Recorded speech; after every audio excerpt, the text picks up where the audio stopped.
Just tell us more about the whole journey, like how devastating it was and how did you fight back? So I was in Bombay then, and I was working as a corporate lawyer. The job itself was very stressful, and it involved really long working hours and a lot of work pressure and things like that. That's when my health started tumbling, and I think it's a problem that's not spoken of in the corporate legal field or even in corporate field, but it's there a lot. So it was because in a capitalist system, your sense of worth is so attached to the job that you do and what you do. It was very devastating when I was suddenly forced to leave my job, leave my home in Bombay, come back, live with my parents again.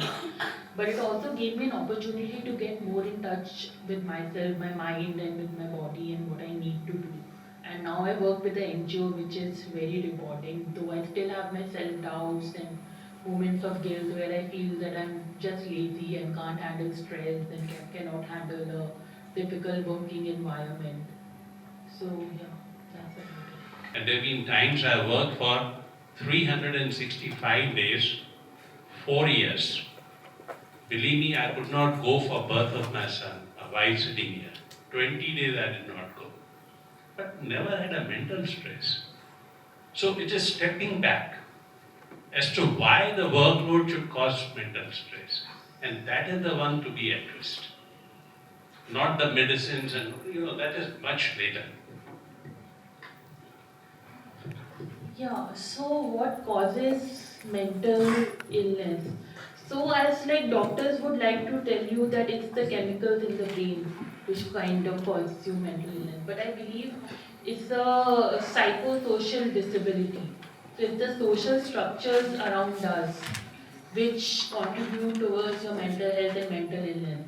Now, somebody might work 365 days a year and miss the son of the birth of their son and everything, and might even take a sense of pride in it. But I don't think that's that's a way in which a society can support people over long term. Because at the end of the day, work is just an aspect of life. It's not your life. And also, I would like to say that the thing which is happening in corporate field is not just that there's a lot of work hours involved. It's also very disenfranchising as a field. It does not take care of its employees.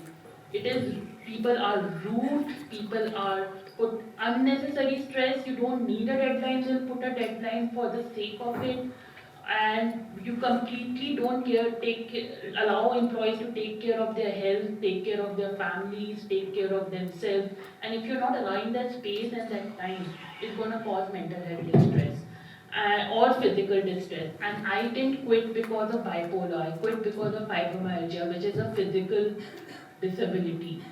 And so we can see how stress makes you sick, not just mentally but also physically. His name is Siddharth Gautam. He's working for the NAD.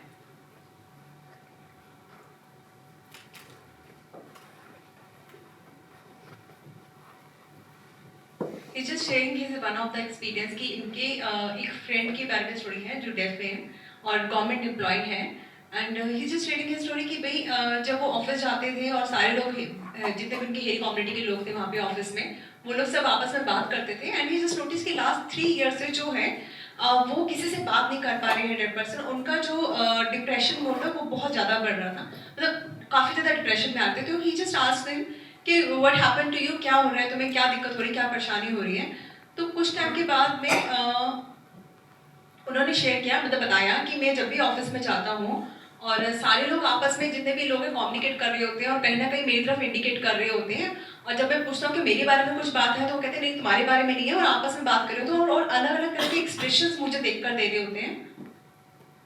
क्योंकि def लोगों के लिए जो communication है वो visual communication होता है कि हम लोग हर चीज़ देखकर कम्युनिकेट करते हैं, तो हमारे लिए ज़्यादा विजुअल रहता है. और हमें अगर कोई देख कर इंडिकेट कर रहा है या एक्सप्रेशन दे रहा है तो डिफॉल्ट वो हमारे दिमाग में आता है कि शायद वो हमारे लिए बात की जा रही है, लेकिन वो हम तक पहुँचते नहीं. जब हम लोग उनसे पूछते हैं कि क्या रीज़न है, आप क्या बात कर रहे हो, मेरे से कुछ गलती हुई है या मेरे बारे में कुछ बात हो रही है, तो वो आंसर नहीं मिलने की वजह से एक टाइम पे रेगुलरली अगर ये एक्सरसाइज रहती है तो वो ब्रेन में क्या होता है कि वो हमें अफेक्ट करने लगता है, वो हमारी मेंटल हेल्थ को अफेक्ट करता है बेसिकली. तो what we have to do. Was not shown in the movie is that as a child, I was very different and I was bullied a lot in school. So when you are saying that when somebody looks at you or is laughing, even till now, if somebody is standing around me and laughing, I feel they are laughing about me. Well, but I don't think people give anybody other than themselves that much importance that they are spending a lot of time talking about you or laughing at you. But having said that, I can't fully comment on your experience because each disability and experience is different, and I would not like to presume that I completely understand that. But if your friend you feel is going through depression, I would like to advise that you kind of uh, find ways that they seek help, whether it's medically, socially, through friends, through family, through medicine, through therapy, any way possible. There's this sort of mentality of just keeping going constantly. So sometimes it becomes difficult to have that conversation with your employer as to what to tell them, even though you're suffering. And I just wanted to know if any of you have had like a personal win with an employer where you've had this conversation and it has gone positively and they have reacted well. So the current organization I work with is a great example of it. So on my day one of working, I decided with a new organization I don't want to be silent about things. So I went and told my managing trustee then, who has unfortunately passed away recently, that I have a health problem. He's like, oh, do you need to increase? Do we need to increase your salary? How can we help you? You need to pay for medical bills and things like that. And even now, I had to finish work early, so everybody knows I'm going for my documentary on mental health and relationship. My boss, my colleagues, everybody is very supportive. They give me time to go for counseling, allow me to work from home, etc. So there are definite wins out there as well. I think each one of us has problems, dealing with day-to-day triggers, and they're everywhere. Even though you try your best to be your, best self, but these triggers are there and they just break you down. I just want to know, like, how do you deal with these? I mean, they're trivial things, but they get the worst out of you. I mean, so how do you deal with it? In the movie, we talked about one of those triggers, which was relationship or sexuality, and Ray talked about how her sexuality is not really understood. So that's one of the triggers. Now, how to deal with triggers is, for me, counseling helps a lot. And also, I think understanding yourself and understanding your whole mind and body and how they work. And sometimes you realize that the triggers and the things that you've been imagining in your head are actually incorrect to an extent. Like, for example, for me, my work was a trigger, right?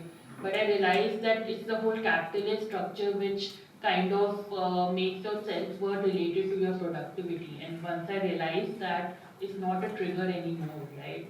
Whether I do well at office or I don't do well at office or things like that. So I think like this kind of cognitive behavior therapy, if you can do a bit of it for yourself as well, that kind of helps in taking care of triggers.